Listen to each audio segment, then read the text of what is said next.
Hello, my name is John Crocamo, and I've been doing triathlons for about 25 years. So I've tried a lot of things, and I would say about 5 or 6 years ago I took some time off. As you get older, things start to hurt a little more, aches and pains here and there. Last year I decided to try another coach, and I did a lot of running, and you know, the usual. I'm going to fight my way through this. I love the sport, and fought my way through it. I had a good year, but by the end of the year my Achilles was really bothering me. It always has, but it was really bothering me. I did a run on January 1st of this year, and it was a 10K, and during the run I said to myself, boy, you know, this is just stupid. Running along, it was hurting me the whole way, and so I stopped running for a little bit, and then I saw Pursuit Athletic Performance online. So I said, you know, I'm going to try this, and I came out in February, got fit for some orthotics. They put me through a functional movement screen and gave me some exercises to do. Now, it's about 2 months later, and I've been running, and I feel great. No pain, and I think this year I'm going to be even faster than last year, so with probably a lot less running. So these guys, it's, believe it or not, it's like the holy grail I've been looking for, and hopefully I'll have a good year, pain-free, and run fast and be fast. Thanks a lot.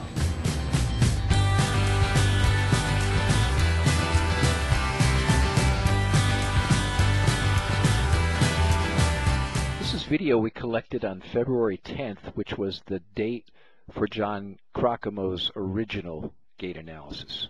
This video is being run at half speed. Take general note of the amount of motion and lack of stability around the pelvic girdle. Also take a quick look at the feet. He's wearing Newton shoes, which are absolutely the wrong shoes for him. John presented here at Pursuit Athletic Performance with a number of chronic injuries which had plagued his training for quite some time. To give you a little bit more detailed look at what is actually happening in this video, I created two angles here. One measuring 7 degrees of lateral pelvic drop. This is a general representation of a lack of core stability and pelvic girdle stability, as well as hip strength. And also 14 degrees of pronation at the rear foot. It's an excessive number. You can see the amount of motion here and the general lack of support that he's getting from the shoe. Here we can see barefooted 22 degrees and barefooted 10 degrees of lateral pelvic drop.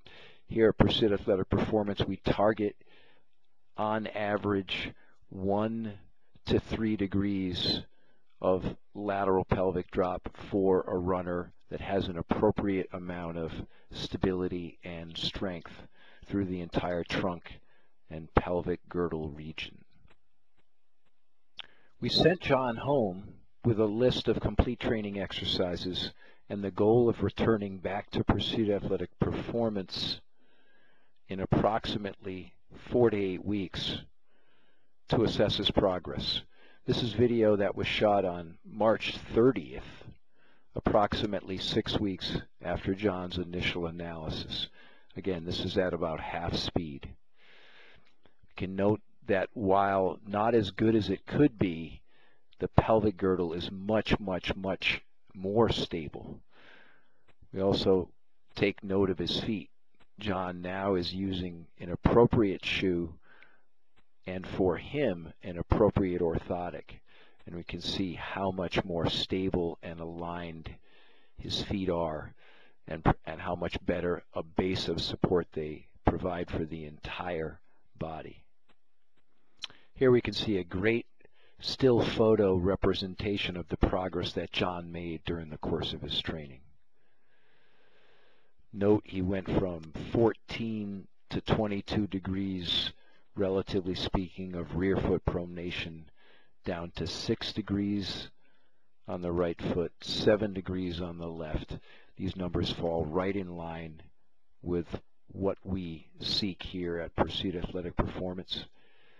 Also, in terms of pelvic girdle stability, 3 degrees and 5 degrees respectively. Huge improvements over the 7 to 8 to 9 to 10 degrees of lateral pelvic drop that we saw at his original analysis. So there you have it. Before video on the left, after video on the right. Dramatic differences in every way. Both of these videos run at about half speed, so not only did John, in a mere 6 weeks, make tremendous changes to his movement from the inside out, he's also striding more quickly and more powerfully with much better muscular skeletal stacking, and is obviously a much more efficient runner and certainly a much more injury-resistant runner. Dramatic differences in a mere 6 weeks because he did the work, had faith in the process. John's going to have a great 2012 season. Congratulations, John. Nice work.